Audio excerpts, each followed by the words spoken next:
Everyone, it's Sean from Sean's Model Builds, and as you can see, the model supply shelf has become much more organized because I finally found what I needed for the bottle paints. So I got them all out from underneath the table and was able to move the chair a bit closer now. There's an empty box underneath the there, which can be used for spray painting.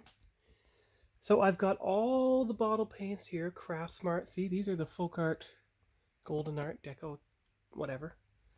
You can see the stickies on here. So 3 boxes of Folk Art mostly. Well, 4. Testers, TimberTech Citadel, and extra Tamiya like panel line accent and so forth. And spare bottle paints, Craft Smart, and Deco Art. So what I'm planning to do is eventually... Actually, give me 1 minute. Alright, sorry about that. I put some extra Tamiya here, Tamiya panel line accent and so forth, paint thinner. It's about all I'd stand to put there. This small box can still go on top there, but on top of the tester's paints. Yes, and that way you can get into every box evenly, like so. And of course, these are that's from 2018, that's from 2018. And these 3 are from later years. But you see, you have 4 folk art and 1 random. And I don't know if any folk art are in here or not. Probably not. No, it's all Martha Stewart pearl paints and the like. And this is probably extra deco art here. So let's just say this shelf is mainly the model supplies shelf now. Let's get back and take a good picture. There you go. And of course there's model supplies up there, markers and such. So I moved the other ones I need over there. These are the different Sharpies which you use for small detail color painting, and the YouTube channel cards when it gets down to it. And everything else is virtually identical to how it was before. Oh, there's the progress I made on the Reliant. So it's basically the Aztec decals, and you can see how subtle they are on the gray, and you can see how it turns it the blue like it would be on screen. So washes out pretty everything. And of course you have to paint this black, but now that I have, now you just have to find out where's the black in here. Which one's the black? And if necessary, for more precision, in fact, let's test the panel line accent color. Give me 1 moment.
There, that is the proper angle to lean everything up, and I guess I wasn't talking during that. So let's see how we do here.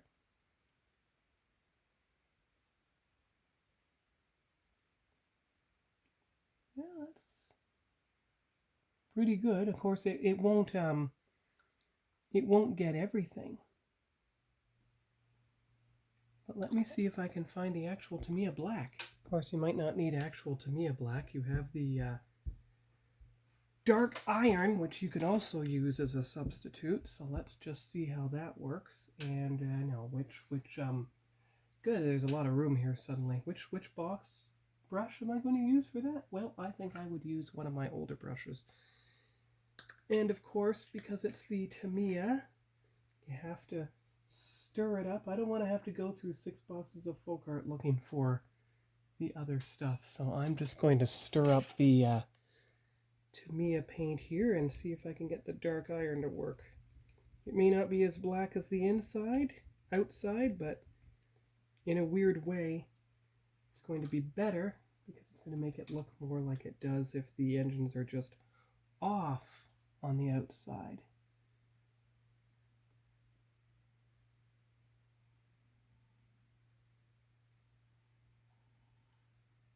Now, it'll take some time, of course. Tamiya doesn't have nearly the coverage of folk art, unfortunately, but should be able to at least do something. Kind of like that. Do one side one day and one side the other day. That's basically how I would do it. And if it isn't dark enough, then you just go back over it with a second coat. Now, this is where being somewhat ambidextrous comes in handy because you see, and then you have to blot it out because you don't want it to get on that part of the hull. There you go, see?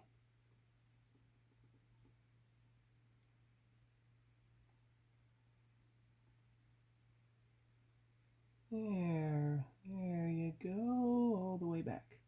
Okay, so kind of like that. And we'll just see how it turns out and whether or not I have to turn to the semi-gloss black after all. So that's a bit of model room setup and update on the Reliant for now. And it's a great place to keep the bin out of the way on the left side of the table, as you can see here with all the boxes and all the wrap in it. And until I find a Star Wars box, I'm just going to keep the mats there for now.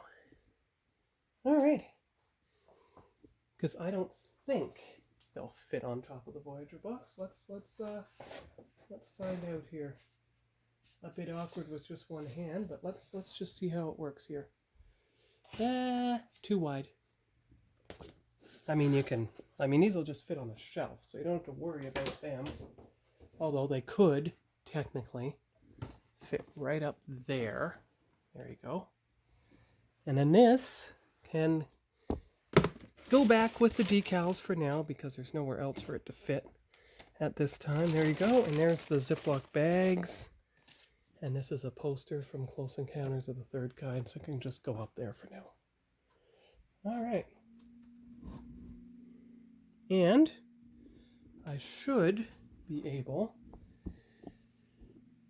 to fit the toolbox on top behind the model kit boxes so that it is not in the way.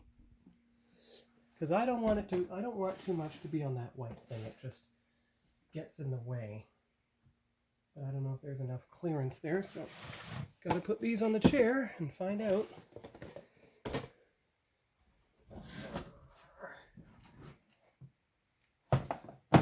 Don't use it that, there you go, see? There you are. There you go. There you go, good. And then you can turn these cases, wait. I think it'd be a far better thing to do to have the model supplies available. So all those little model supply shelves should be together. So actually, here we go. Now I don't know how much I'm going to use this one, and that's why it's over there. But I know I'll definitely use the one with the Tamiya bottle paints. So bring it over here and put it right there. Okay, good. See, there you go. There. Excellent. There you are. Tamiya bottle paints right above the other bottle paints with all the Tamiya products mostly together now. Now, as far as what's going to go up there where they left, nothing much really. Not for now.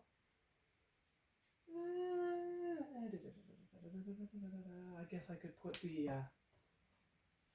Sharpie thing up there in their place because I don't use it that often.